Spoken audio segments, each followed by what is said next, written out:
வணக்க மக்களே, இன்னைக்கு நாம என்ன பார்க்க போறோம்னா, ஜடேஜாவின் சதத்தை தடுத்த அம்பையர்கள், ஏமாற்று வேலை அம்பலம், அதிர்ச்சியில் ரசிகர்கள், விரக்தியில் ஜடேஜா. அதாவது இங்கிலாந்து அணிக்கு எதிரான டெஸ்ட் போட்டியில் ரவீந்திர ஜடேஜா 13 ரன்கள் எடுத்தால் சதம் அடிக்கலாம் என்ற நிலை LBW முறையில் ஆட்டமிழந்தார். ஆனால் அவர் ரிவ்யூ கேட்டும் சர்ச்சைக்கு உரிய முறையில் அவருக்கு அவுட் கொடுக்கப்பட்டது. இந்தியா இங்கிலாந்து அணிகள் மோதிய முதல் டெஸ்ட் போட்டியில் இங்கிலாந்தை முதலில் பேட்டிங் செய்து 246 ரன்கள் குவித்தது. அடுத்த முதல் இன்னிங்ஸில் பேட்டிங் ஆடிய இந்திய அணியில் ஜெய்ஸ்வால் 80 ரன்களும் KL ராகுல் 86 ரன்களும் குவித்தார்கள். பின்வரிசையில் களமிறங்கிய ஜடேஜா சிறப்பாக ஆடி வந்தார். அவர் 87 ரன்கள் குவித்த நிலையில் இங்கிலாந்து வீரர் ஜோ ரூட் வீசிய பந்து காலில் பட்டது. இங்கிலாந்து அணி அவுட் கேட்ட நிலையில் களத்தில் இருந்த அம்பையர் LBW முறை அவுட் கொடுத்தார். ஆனால் பந்து பேட்டில் பட்டது என உறுதியாக இருந்த ஜடேஜா உடனடியாக ரிவ்யூ கேட்டார்.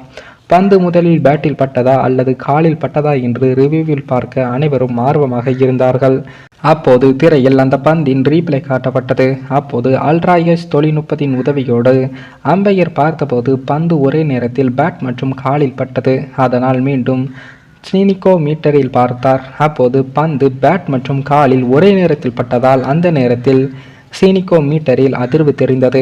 இதனை அடுத்து மூன்றாவது அம்பையர் தன்னால் எந்த முடிவுக்கும் வர முடியவில்லை என்று கூறினார். அடுத்து பந்து பிச்சாவது மற்றும் ஸ்டம்பில் படுகிறதா என்பது குறித்து பார்க்க முடிவு செய்து அதற்கான ரீப்ளேவையும் பார்த்தார். அதிலும் பந்து காலில் படும் இடம் மற்றும் ஸ்டம்பில் படுகிறதா என்பது குறித்து சரியாக பார்க்க முடியாததால் அதனை களத்திலிருந்த அம்பையரின் முடிவுக்கே விட்டுவிட்டார். கள அம்பையர் ஏற்கனவே அவுட் கொடுத்து இருந்ததால் அவர் அவுட் என அறிவித்தார். இதனையடுத்து சரியாக அவுட் என தீர்மானிக்க முடியாத நிலையில் ஜடேஜாவுக்கு அவுட் கொடுத்தது சர்ச்சையாக வெடித்து உள்ளது.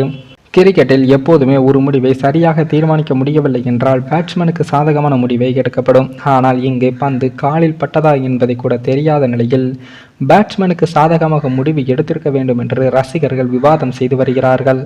அம்பையரின் இந்த தவறான முடிவால் ஜடேஜா சதமடிக்கும் வாய்ப்பையும் தவறவிட்டதாக ரசிகர்கள் கூறி வருகிறார்கள். மேலும் இந்த வீடியோ ஏதோ ஒரு விதத்தில் உங்களுக்கு பிடித்திருக்கும் என்று நினைக்கிறேன். நம்ம சேனலுக்கு புதிதாக வீடியோ பார்க்கிறீர்கள் என்றால் மறக்காமல் சப்ஸ்கிரைபர் பண்ணிவிட்டு பாருங்கள். இன்னொரு வீடியோவில் சந்திக்கும் வரை நான் உங்கள் தமிழ்.